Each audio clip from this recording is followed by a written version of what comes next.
Kuwi ngono kuwi ngenyangi pindho to. Alah, Dol. Iki duwite akeh. Ning ndang mati apa pilih gak duwe ning urip itu. nek aku pilih ndang duwite akeh ndang mati kuwi kan. Kok iso? Iya no. Lho kok balik lagi piye? Mau wis bersyukur bener-bener malah balik. Lah makane kuwi ora diwahi menak ngono. Iya, ndang karuan duwite akeh ndang mati karuan. Ndak kowe iki yo bedheki duwite akeh ndang mati nek ganti duit urip terus. Ndang duit akeh lho mati ndang rasane. Nek rasane menak. Wis rasane penak ndang mati sampean. Iki lho senep terus to piye.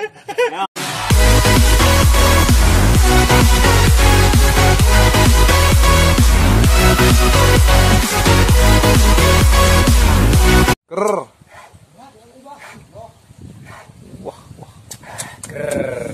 Naknan. Nah yo wis piye lah aku dhewe gak Garis lah, takdir lah mungkin. Bener, iya to. Mestine lho wi. Ya, aku ki sore tamu ya. Wis dinyanyi ngono. Sore ki apa wi jenenge ngliwet.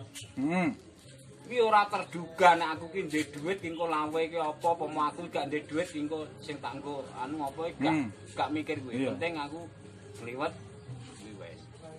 Ketika ngono kuwi apa wi jenenge mateng tak keduk. Basa begitu tak ler kuwi lho karo anakku lho. Lho, lha iki lawe apa? Lho ngono. Kok belas. Kuwi dhuwit yo gak duwe, apa gak duwe. Terus Ngasih retek-retek tamu iki. apa? Ya lombok kuwi. Tak ulek urung entah kuwi. Kuwi lho dipangan ya rumah saku paling nikmat. Iya. Ning mergo ora enek apa-apa. Iya. Kuwi opak ya ora tempe ora segalanya gawe. Liyane keropak Jenenge bersyukur iki ngono. Lah ngono kuwi lho. Ya, kuwi lho. Kuwi ngono kuwi ngenyangi pindho to. Alah, Dol. iki ya Duwite akeh. Ning ndang mati apa pilih gak duwe ning urip itu. nek aku pilih ndang duwite akeh ndang mati kuwi kan. Kok iso? Iya no. Lho kok balik lagi piye? Mau wis bersyukur bener-bener malah balik. Lah makane kuwi ora diwahi menak ngono.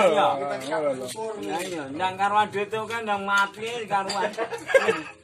Ndak kowe iki yo bedheki duwite akeh ndang mati nek ganti duit urip terus.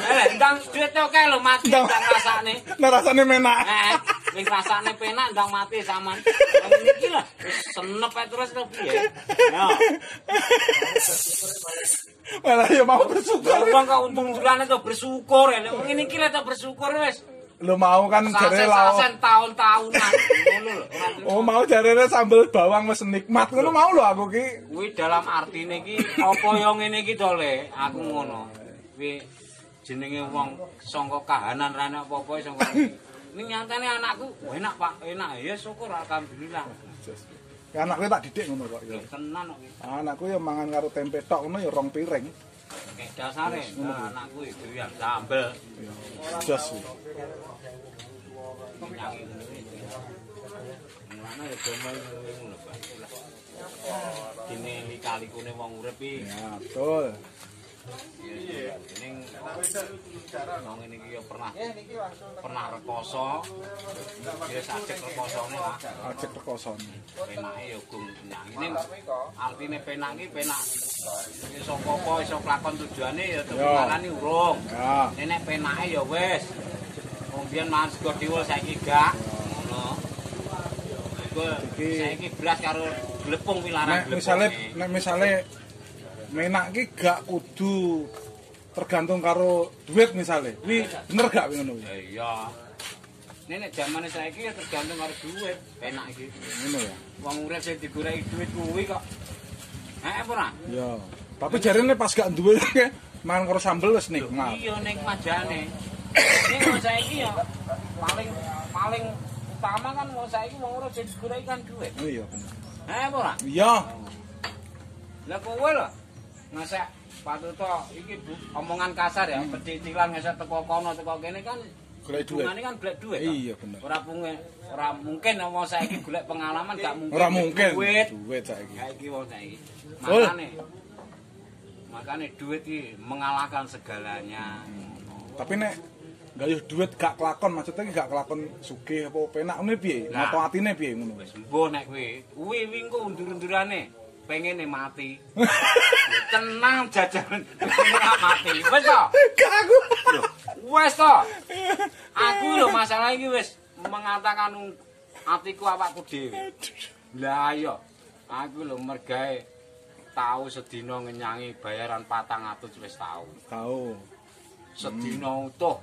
Paribasane pemaren 30.000. Kuwi gur nampa dhuwit 15.000 separone wong aren wis tau. Tau. Ning nyapa to? Entuk okah ya entek saiki entek. Lha kuwi udah piye wi? Ya iya. Bayangno. Entah yo butuhe yo. Nah, ya ngono. Wis dadi kebutuhane ya. Mergawe kuwi ora ajeg. Nek undur-undurane rekoso ngono. Cara wong mergawe entek. Golek entek golek. Wis pengen iki mati. Bapak karo apa ta urip. Iki jenenge wong wis mupus. Wis mupus. Aku dhewe ya mupus padha ae. Mate ya ngono kuwi. Lha sering.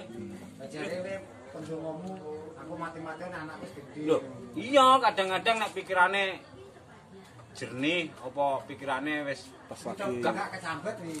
mungkin carane demete gak ngetroki nang bumbu. Nyadane yo ngene kok muni yo.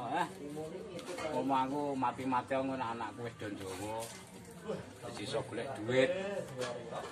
Ngono aku ngono. Nek engko tak tinggal mati kan arane aku gung iso nyenengne anak urung iso